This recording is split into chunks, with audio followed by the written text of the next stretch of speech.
Hello, and welcome to another edition of Phenomenal Woman with your host, myself, Janice Sutherland. This is where we share the success journeys of women who have been there and done that. From the good, the bad, the ugly, and everything in between, this is Real Talk by Real Women.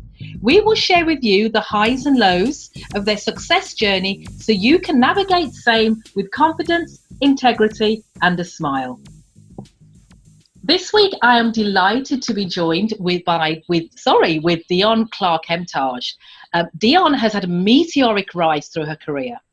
Having joined a major telecommunications company just over 2 years ago as commercial manager in St. Vincent, she was promoted within a year to the head of mobile operations overseeing 6 departments.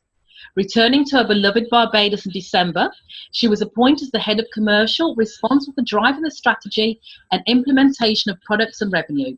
And within 6 months, was promoted to director of sales and service, overseeing all aspects of sales and service for both the traditional mobile business and the new cable broadband service.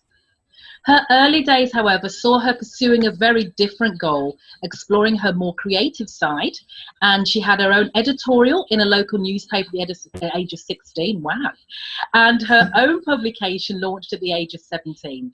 She's the winner of several national and regional writing and speech competitions and continues to pursue her love of writing by publishing her first novel in 2015. She's a mother and a wife first and foremost, and has dedicated her life to God and can attest her success to her relationship with her higher power. So, ladies and gentlemen, I introduce you to Dionne, and welcome, Dionne. Thank you. I told you not to make me cry, but you did again. It's all right. It's good to be emotional. I try very, very hard. So obviously I'm very good, thank you, and welcome.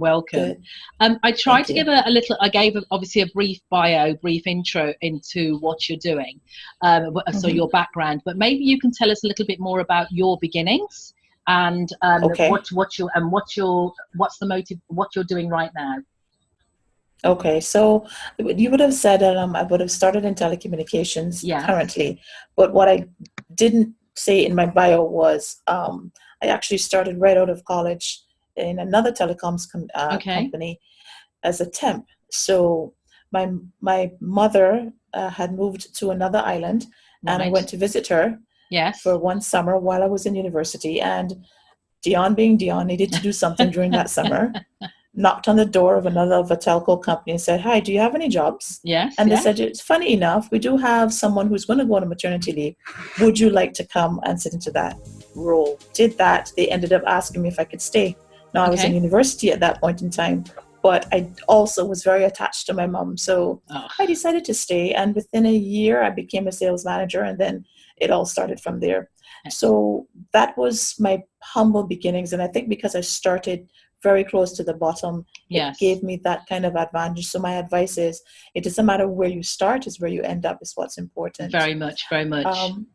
So that has led me to several opportunities working with global companies. Just the other day, the CEO of Sprint, who happened to be one of my bosses in a previous life, sent me a message on LinkedIn and said, "You're soon going to be one of my competitors." And I was like, "This is Sprint you're talking about. What are you saying?" So again, imagine someone coming from having almost dropped out of university to now to a place where, you have close to 100 persons under your remit.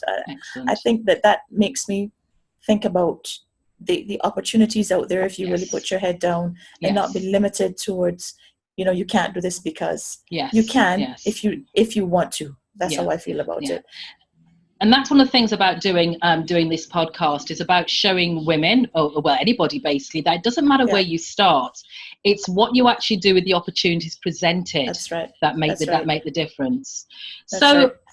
From your career choice, it seemed like your career choice was kind of made for you by going into the telecoms company when you were at university. What has made you stay with the career, with the current career path? I think that even if I hadn't gone into telecommunications, whatever I would have gotten my start into, I would have progressed, because my true love, as you would have said before, is creative writing. But that what I'm doing right now hasn't stopped me from writing. And what a lot of us do is that we may have a dream of doing one thing, but we know we need to pay the bills or whatever. And we kind of put that dream aside to focus on something else. You can do both. Right. You just need to prioritize and give some time to both, and you can do both. I believe that if I hadn't started in telecommunications and I had done something else, I would have progressed the same way. But still, my first love is always going to be my first love. I'll give you an example. At one point in time, back in 2014, I think it was, I decided I was going to take a break.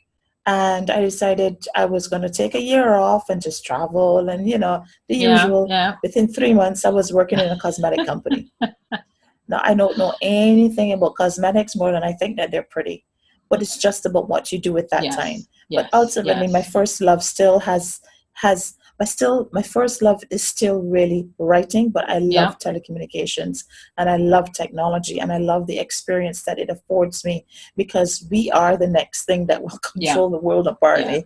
So I really do enjoy what I do as it stands right now, but that doesn't mean that I'm limited to it. I don't know if that makes sense. You can do more than one thing. We're phenomenal women. I mean, we can very run much, small countries. very much. We can do whatever we want. For me, my telecommunications background and experience, it's really driven because it's forever dynamic, and I love that.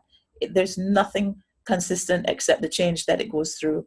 And the developments that we see constantly, daily, every day. There's something else. Some other kid is waking up with a new brainchild that we have to sell. So I love it. Yeah. Okay.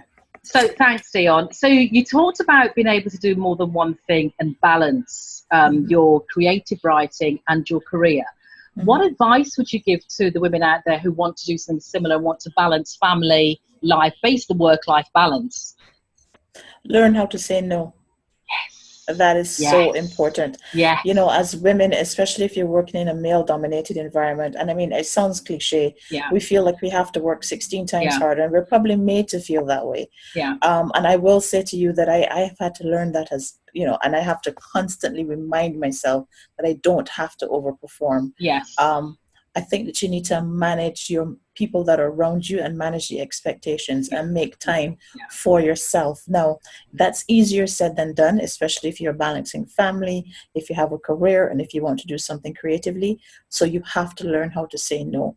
I don't think that you can balance everything without one thing, sliding sometimes. So what I've had to learn, for example, I just went on holiday, and you're laughing at me, but I was just on holiday and I had to actually post online and say, first vacation without a laptop, because I literally had to say, you know what, the laptop stays, the kids stay behind, this is me time. And I wrote, I explored, I was able to take photos, etc. Sometimes you just have to take that plunge. And you know what, a good mentor of mine, Janice, you may know her, she would have done our will experience. She always would say to me, nobody died. So if nobody's dying, then just do it. I would say just learn how to say no. And it's very difficult. I think, as you said, women find it very, very difficult to say no. But the piece of advice I give women is say, well, actually, what happens if you say yes? How much do you have to rearrange? How much do you feel pissed off because your own workload got your own workload or life got put behind? So instead of just saying no, think about what happens when you say yes. That's right. And it's difficult. It's very difficult. And like I said, telecommunications is predominantly male. Thankfully, the one that I'm working in right now, there's a push towards advancing females, and that's really awesome. But I think that even in that instance, you're still going to find that there's an old boys club. We know this. And it is what it is, right? But to me, what we get caught up in doing is we have to figure, well, maybe I need to act like a man, so I need to become this horrible person and this whatever, and I have to prove a point. No, I think that if you manage who you're working with and who you're around with, and they understand where you're coming from, respectfully, of course, right? But you are firm in what you are saying and what you believe in what your priorities are. You're willing to bend, once or twice, but it can't be the norm. Then I think that it becomes easier and easier. And each time you have to say no, people then start to realize, okay, this person is It's not messing around. And I'm not saying to you that everything, you're saying, no, I'm not doing it because it's not for me. But if you look at it, if you start to manage the expectations that are put upon you, and I had to learn that. I'm going to tell you, it's not something that I just picked up and decided I was going to go with. Yeah. I have approached close to meltdown stages already, and I have learned that the only person that can control who I am and how I feel is me. Exactly. And therefore, I have to do what's best for me, right? Number one first. Another thing that I would say, and I'm not telling people to just walk off their jobs or whatever, but I'm saying is that you've got to learn to decide what's best for you at the particular time. We get caught up into situations where we feel we can't do any better, or what will happen if. Start doing something about it. So if you're in a situation that you do not like and you don't have an exit plan, you're going to stay stuck. Yes. So you must have an exit plan. If you're not happy, if you're not sleeping, if you're not eating, if you're yelling at your kids, if you're get an exit plan. Yeah. See the signs. If it's making you miserable, it can't be 100% good for you. But you say, you need to have a plan. One of the things you touched on earlier, Dionne, was the double bind situation, where as women leaders, female leaders, you are either kind of stuck between a rock and a hard place. You're either, if you're seen as tough, you come across as a bitch. If you're too tough, if you're too soft, you come across as weak. So how do you strike that balance? So it's not something that happens automatically. Yeah. It's not something that is going to be the same in every situation. For me personally, I have to be a bit of both. Just being honest. It's when you are all of one that's the problem. Yes. It's when you become too hard and too unapproachable or too miserable or too soft, and that's the problem. Just like anything else, anything in excess is horrible. If you drink too much, you become an alcoholic.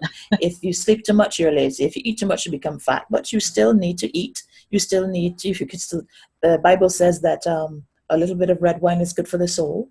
But if you do it in excess, it becomes a problem. So to me, you have to find a way to balance both, unfortunately. If you look at our male counterparts, they are also often horrible people in terms of being forceful, etc. That sometimes they're also pushovers, depending. But they have found a way to compartmentalize. And unfortunately, as females, we're not very good at that. Everything comes out. It's a struggle. We have to do this all at the same time. I think that for us, we have to respond and be able to be both. And be able to manage the degree of the both that we are without losing who we are as people and as an emotional human beings. Now, mind you, it's not something that is easy. There are times that I have to become the male in the room. There's no two ways about it, and I'll stand up and then say, what are you talking about? Who are you talking to? This is crazy. I'm not doing it. But then there are other times you have to be empathetic, and you have to be able to say, okay, I get it, I understand, etc. I do get it. You have to be able to manage being both. That's what has worked for me. I'm not saying that is the answer for everybody, but that absolutely has worked for me. And sometimes, unfortunately, you find you have to be a little bit more of the harsh type in this environment. But I find that you can be firm without being horrible. And unfortunately, we are horrible before we're firm. So we get angry. And we might have the justification as to why we're angry, but we don't step back to see it's not anger that's the response needed, it's the firmness. So if I say I need this done, I'm not saying it because I want to be a pest. I'm saying it because I need it done. It's as simple as that. And that is the mistake we as women make. We think that we have to be horrible before we get something done. Remember, in order to advance in any position, in any way in life, it's about relationships. And especially in a world that is, in a Caribbean world where we are of African descent. Remember that the days that we were brought across, if you talk to anybody in the Caribbean, they'll say, I'm not doing it for the job, I'm doing it because it's you. Do you get that a lot? It's all about relationships. It's all about relationships. Very true. And so you've got to nurture those relationships, but be able to manage those relationships as well. So has there been a time where you've confronted a challenge and things have gone not well, gone horribly wrong? So how do you cope with those situations and regain your confidence?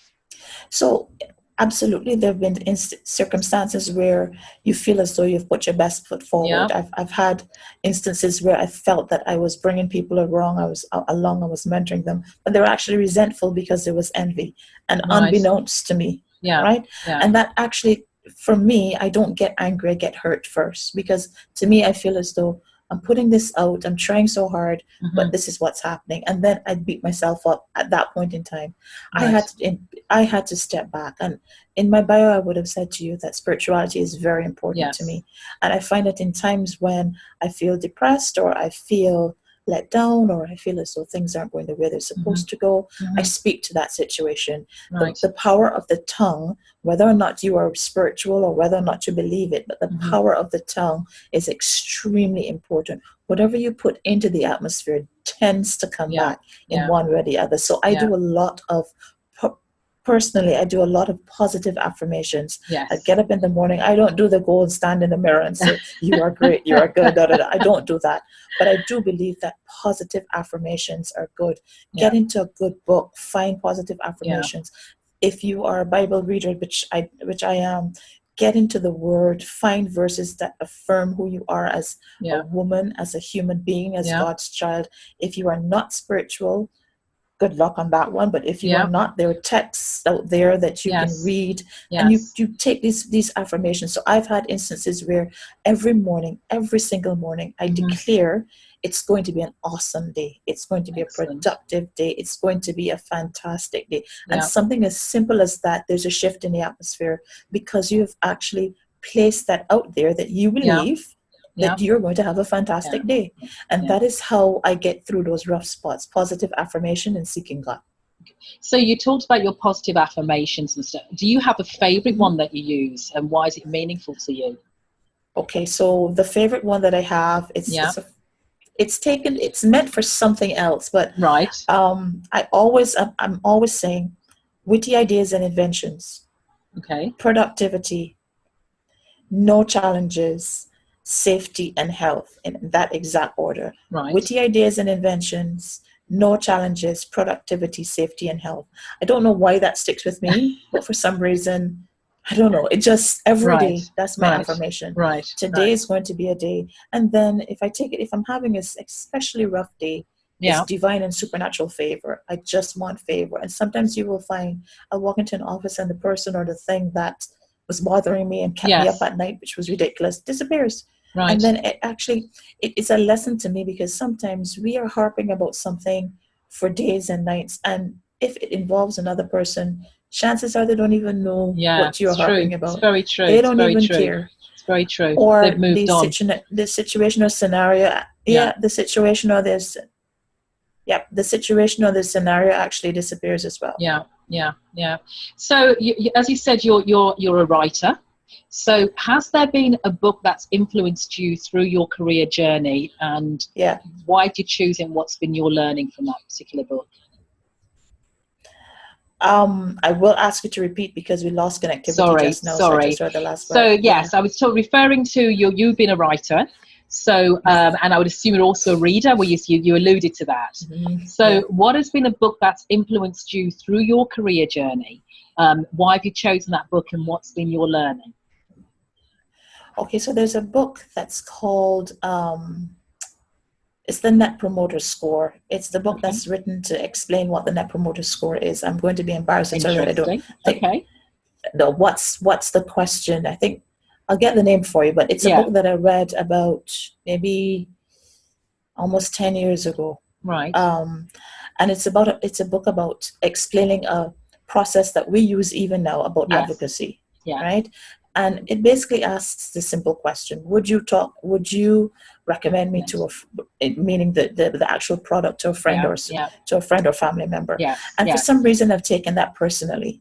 So I've spun that around, and I've said, would you recommend my service or my relationship or my communication or my friendship or my anything to another friend? And if I can't answer that, then I know I'm doing a horrible job. Right. So it's really a scientific type of business type book. But for me, I've taken that personally, because I said, if companies are taking that to make millions, why can't I do that to improve myself? Make you a million. Make you a million. That Yeah, that well, and it's not even just about the money, but I think that it also fosters how I respond Yeah. and how I react and how I push things forward in Okay. my personal life.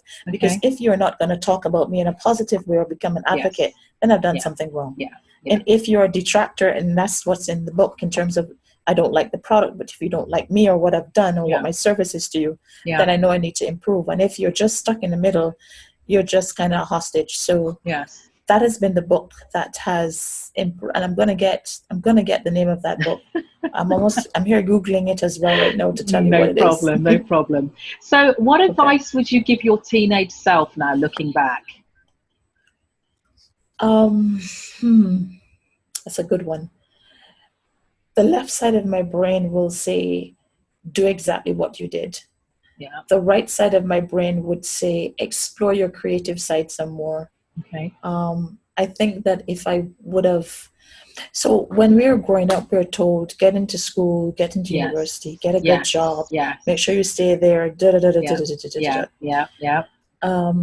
The Anglo-Saxons or American or European advice has always been, go to school, figure out what you want in life, then just go do it. Yeah. So you find a more entrepreneurship type happening with Yeah. that kind of Yeah. upbringing. I think that I would have wanted to say, do what you're doing, but really pay focus to your creative side. I've Yeah. only just embraced the creative side of me for the last 10 years or so. Imagine if I'd done that throughout my Yes. lifetime. Yes. Where would Yes. I've been? What would I've seen? And I think I enjoy so much exploring and understanding other cultures, and there's so much in the world to see. Like, I would tell my younger self, get out, travel, see the world, then come back and then decide. I honestly think that's what I've done. Yeah. And then I would have told my younger self, don't have a toddler past 35. It's stress. Have them young. Well, Love to that. I'd have to attain to that because I have my children relatively young, and I'm Yeah, I'm and now so a this is the grandmother, time. so and I feel I have to admit I've got a little more freedom now. Can you imagine me running behind a 5-year-old? It's Wow, horrible. wow, wow. So Love them to death, though. yeah, I know you do. So we're coming to the end of our questions. So Right. what would you say are your imperfections, and how do you embrace them?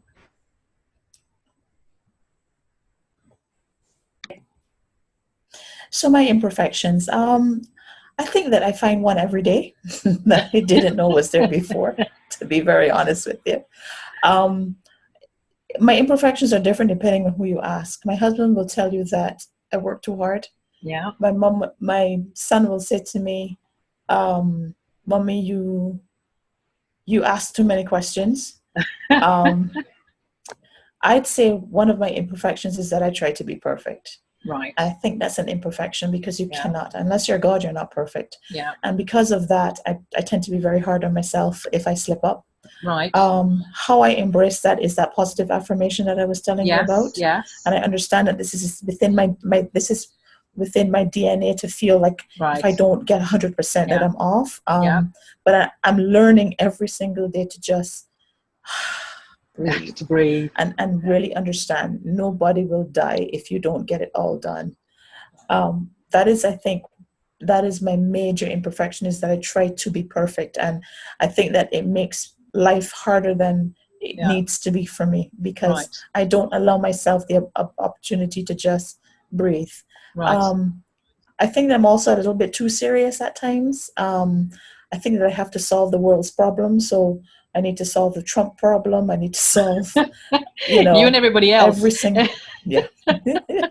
I need to solve every single problem that arises, whether or not it's directly impacting me or otherwise. And it becomes tiring because it takes an emotional, it drains you emotionally when you have to try to figure out how to fix. Like, I wish sometimes I could be like my husband, like something comes up, okay. And then he goes like, watch TV. And I'm like, what? And he said, but I can't fix it today. It's going to have to get fixed tomorrow. So, and I wish that I could be more like that, but I'm not. So I'm trying to learn how to temper that. So if I think that I need to fix it immediately, I'll still fix it, but I'll give myself some more time to fix it. Right. So you're learning to work with it. Yeah. And I'm telling you, it's every day I learn something else that's imperfect. I'm telling you. So, what's your definition of success? You've had a great career, and you've probably got a good few. You haven't reached the top yet. You know, you're still young enough to go further. So, what's your definition of success, Dionne? My definition of success is a healthy and happy family life, believe it or not. And that encompasses lots of things. So you need money to pay your bills. So you need to have a good job. You need to have a healthy relationship with your spouse or your partner. You need to have, if you have children, a healthy relationship with your children. So you can be their mother or father, if in whatever case it is, but still be a parent. And I wouldn't want to say a friend, because I think that when you get into the friend zone with the children, it's dangerous, but you would still around, you're still there, you're still able to manage everything. Now, somebody will say, you know, success is when I have $1 million. Success is when, you know, I have a big house or whatever. That's not success. That's material acquirement of things. I think that success is when, for me, a healthy family life, those things or parts of them are important. So you still need a job, you still need to have money, you still need to have a house. But what does it profit you if you have everything and you're alone? Or if you have everything and you're still miserable? You see the amount of celebrities that are still hooked on drugs, and they have everything. The amount of celebrities that commit suicide, and they're rich beyond their greatest desires. They have everything that we are aspiring for, but they're just not happy. Success is when I feel that all is well with my God.